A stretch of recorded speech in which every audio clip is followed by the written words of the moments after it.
السلام عليكم. أنا بعد ما أمي ماتت الله يرحمها حياتنا كلها اتشقلبت.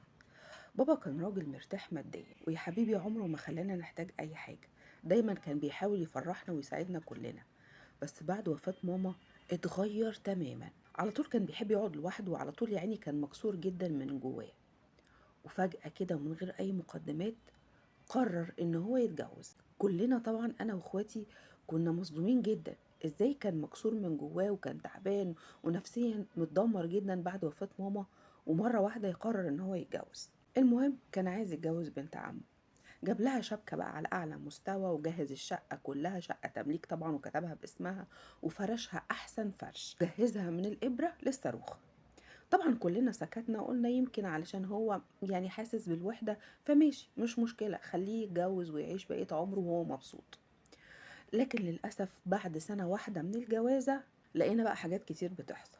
الست دي بقى خدت منه كل حاجة، الشقة، الذهب، الأجهزة، العفش، ما كله كان مكتوب باسمها وكان متنازل لها عن كل حاجة. بعد ما سابته قلبت عليه الدنيا. بصراحة كانت سمعتها وحشة جدا. أنا مش عارفة ازاي كان قابل ان هو يتجوزها. المهم سقت عليه طوب الأرض علشان ترجع له تاني وفعلا رجعت له. بس ما كانش حبا فيه، دي كانت عايزة تخلص على اللي باقي معاه من الفلوس. فضل على الحال ده لحد لما فلوسه كلها خلصت، لدرجة كمان ان هو باع شقته اللي كان ساكن فيها وحط الفلوس في البنك. وكل يوم كانت الفلوس دي بتقل وما بقاش يقدر ان هو يشتغل، لا عنده شغل ولا معاش ولا اي دخل. فالفلوس اللي في البنك دي كانت هي اللي بتصرف عليه. انا عندي بقى اخين الاتنين متجوزين، بس للاسف بابا طول عمره كان مدلعهم اخر دلع وكان بيصرف عليهم وبيجيب لهم اللي هم عايزينه، سواء بقى شغالين او قاعدين، يعني بيشتغلوا بيديهم فلوس وهم قاعدين بيديهم فلوس. وكان دايما شايلهم على كتفه، يشتري لهم عربيات، يغير لهم شقق. مفيش حاجة كانوا بيطلبوها الا كانت بتتنفذ على طول. انما انا واختي بقى كنا في حالنا، كل واحده متجوزه وعايشه في بيتها، لا بناخد منه الابيض ولا اسود ولا حتى بنطلب منه ولا هو كان بيعرض علينا حاجه. لحد لما بابا وقع خالص ما بقاش معاه ولا مليم. طبعا الهانم سابته وطلبت منه الطلاق وفعلا طلقها. بعد ما ابويا بقى في الوضع ده انا قلت لازم اقف جنبه، ما ينفعش ان انا اسيبه. هو ساكن بعدي بشارعين على طول وانا متجوزه بقالي 5 سنين ومن اول يوم وانا مش بسيبه.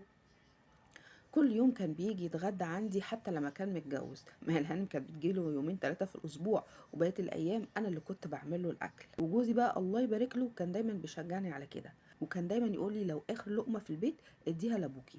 كنت بفرح بكلامه جدا واحس قد ايه انا متجوزة راجل عنده اصل. بس من فترة كده ابتدى جوزي يتغير شوية. بقى لما يتنرفز عليا او نتخانق انا مش ملزم ان انا اصرف على ابوكي واكله، هو مش عنده ولدين ولا هما جوز خرفان وزي قلتهم. وبعدين بقى يرجع يقول لي معلش اصل انا كنت بهزر معاكي يا ستي، اديله اللي هو عايزه يا ستي، حتى لو احنا مش هناكل اديله الاكل اللي موجود في البيت انا ما عنديش مشكله. وبابا يعني بقى كان دايما يشتكي لي من اخواتي ويقول لي اخواتك دول جحدين، مش فيهم بيسال عليا ولا بيقول لي انت فين، بعد ما اديت لهم عمري كله وكمان فلوسي. انا قلبي بيتقطع على ابويا ومش قادره اسيبه. لان لما جوزي اخر خناقه كانت بينا وقعد يعايرني بالاكل اللي بوديه لابويا قلت له والله العظيم ما انا موديه له اكل تاني، وحلفت طبعا ان انا ما ودلوش اكل. وانا كرامتي وجعني جدا من ساعه ما جوزي قال لي كفايه ان انا شايل ابوكي، انا مش ملزم بيه. انا عايزه اقول لكم الكلام ده كان وجعني جدا جدا، مش عارفه اعمل ايه مع ابويا ولا عارفه ارضي جوزي ازاي. وابويا مسكين والله ما بقاش لاقي ياكل وبيكلمني كل يوم وانا ببقى مش عارفه اقول له ايه. طبعا محرجه ان اقول له ما عنديش اكل ومحرجه اقول له تعالى، لاني مش عايزه بصراحه اكسر كرامته. نفسيتي بقت في الارض وقلبي من نارين، ان انا اكرم ابويا وان انا احافظ على كرامتي وكرامة ابويا. اعمل ايه؟ اسيب ابويا يجوع وانا عايشة جنبه ولا ارجع اساعده تاني واكسر كرامتي وكرامة ابويا؟ يا ريت الناس تحس ان البنت مهما اتجوزت بتفضل دايما بنت ابوها، وان الراجل اللي يشجع مراته تكرم اهلها ربنا بيكرمه وبيزيده. بس بصراحة لما الكلمة تطلع من جوزك فيها معايرة بتكسر جواكي حاجة مش بتتصلح ابدا. لو كنتي مكاني كنتي هتعملي ايه؟ تحافظي على كرامتك وكرامة ابوكي ولا تعملي واجبك تجاه ابوكي اللي ملوش غيرك في الدنيا؟ بالذات ان اختي ساكنه بعيد قوي عننا. انا مش عارفه اعمل ايه. هي مشكله صعبه جدا طبعا، بس المفروض اخواتك يكون لهم دور. فانت حاولي تتكلمي معاهم بهدوء كده وتفتحي معاهم الموضوع تاني. قولي لهم ان الراجل ده ابوكم واللي بيحصل له ده عيب علينا وعيب عليكم انتوا كمان بالذات. يمكن ربنا يهدي قلوبكم. تاني حاجة هتتكلمي مع جوزك تاني واختاري وقت مناسب كده يكون رايق فيه وقولي له انا مقدرة تعبك وكل اللي عملته عشاني وعشان ابويا.